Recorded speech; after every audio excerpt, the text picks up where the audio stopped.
Hey, welcome back to the Disney Plus Celebrity Challenge, and today we have the wonderful world of Mickey Mouse. This is from 2020. It's a series.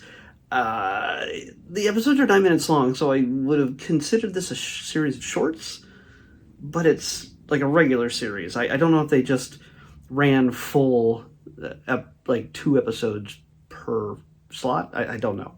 Normally with the stuff that's more Disney Junior, they will have 2 stories put together for a half hour, but I don't know.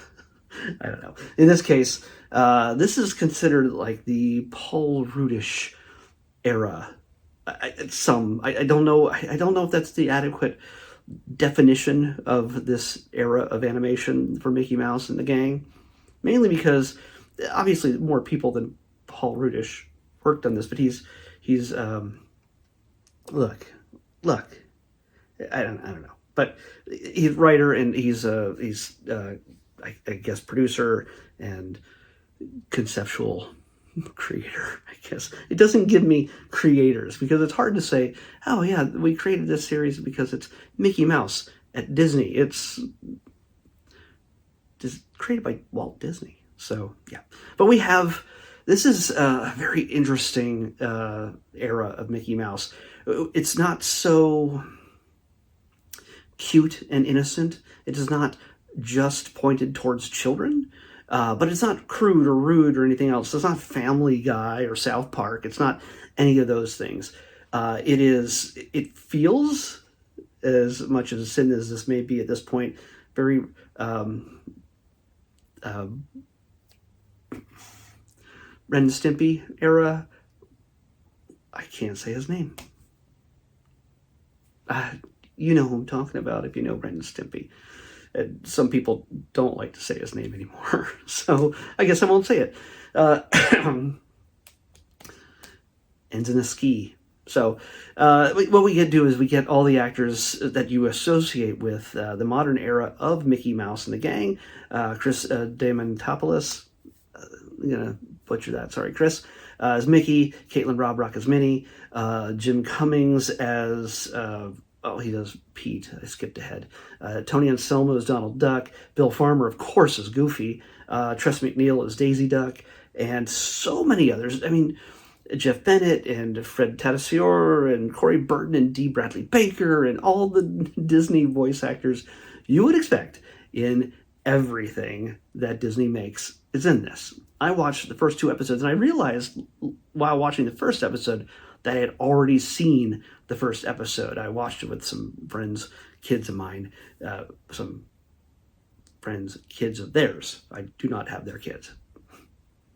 So I watched it with them, and it's because I've seen each of the different seasonal ones.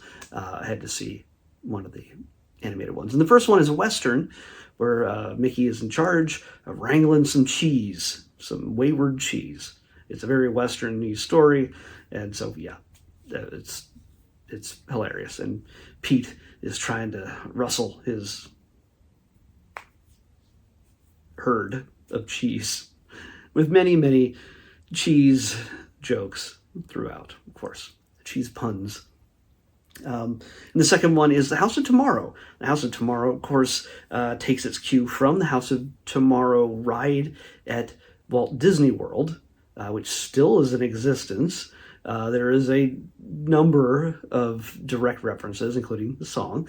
But the voice of The House of Tomorrow is Alan Tudyk. If you recognize him from Firefly and so many other things now, he was the bad guy in Wreck-It Ralph. His voice is everywhere these days, and right now my brain is just short-circuiting, and I cannot list everything he's ever done. Resident Alien, I highly recommend that show. It's not Disney at all, but it's for adults, not adults, but mature audiences. It's very funny, and he is a maniac in that show.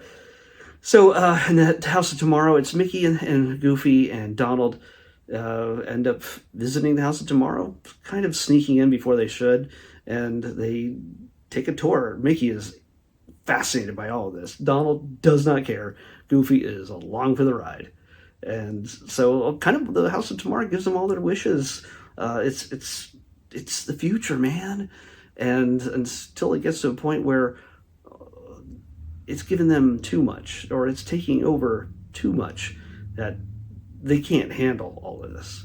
So they have to fight back as only the guys can. So yeah, it's every single one of these is just a fun, almost maniacal collection of just crazy animation. And I really like this this era of animation for Mickey and the Gang. I know some people are traditionalists who hate it, absolutely hate it for whatever reason. I know that some things always have to have that classic era, but you know what? That's okay. There's a Mickey for everybody. Just like there's a Star Wars era for everybody, there's a Mickey and Friends era for everybody. You can go back to the black and white stuff of the 1930s or earlier and just love the heck out of them. There's shorts galore on Disney Plus. As I tell everybody all the time, go check them out. Find where everything started, where we wouldn't have the Disney parks or the Disney merch or the Disney Plus without those classic shorts. If that's what you love, go for it, drink it up, and enjoy it. For people, for another generation who has kind of grown up with some less conventional types of animation, to see Mickey and the Gang depicted this way is really fun. Mickey has flaws. Mickey can be a little bit obsessive. Mickey is sometimes disappointed and sometimes disappoints. And so, yeah, there was kind of a rule early on with Walt with Disney in general, that he could not ever be the bad guy. He could never do something that wasn't the right thing every time. But in this, Mickey makes mistakes. I mean, that's why a lot of the characters kind of split off. Goofy is this magnet for abuse where he can just do anything and survive it. Donald is just id. He is just anger. He is unleashed. He can say and do things that Mickey never would. And, and there's Pluto and Daisy and Minnie. Each of them are elements of his world. But in this, everybody gets kind of a star turn, and also they're responsible for the own chaos they make. And they sometimes have to unmake it before the episode's out, but always with hilarious results. That's how it should be. So yeah, I only watched 2 episodes, but I am going to add this, which is a requirement. I don't know why this is only 1 season. It's 2020. It doesn't look like there's going to be a second season, because I think they're done with this era of animation. I'm pretty sure. I think they announced that kind of thing earlier this year, maybe at D23, maybe earlier than that. I don't know. But we do have the seasonal ones. I think I've seen all of them now. I'm not sure. I didn't see it in the list anymore, but we'll find out eventually if it ever gets picked again. So, The Wonderful World of Mickey Mouse, I highly recommend it. It's just, for me, it's fun.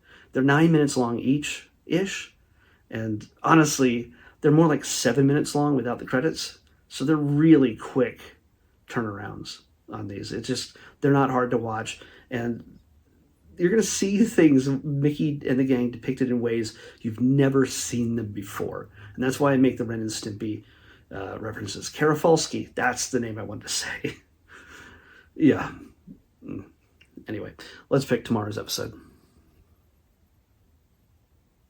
65. Dropping by almost 200. 65. Keep going. Keep going. Oh. Wow.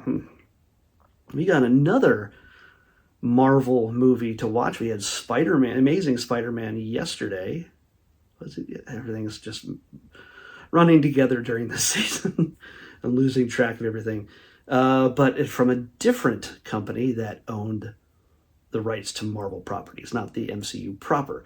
This is a movie I've almost completely forgotten about, but it was during the formative years when, after having some big hits with the X-Men and Spider-Man in the early 2000s, Fox started popping out a bunch more movies. And there's still some that are not been released on Disney Plus yet, but this, in preparation for her appearance in Deadpool and Wolverine, we're getting one of the supporting characters of this film. Well, we got this support. She was a supporting character in this film, and then was added to. She had her own film. She's not on Disney Plus. Her own film is not on Disney Plus yet, which is weird.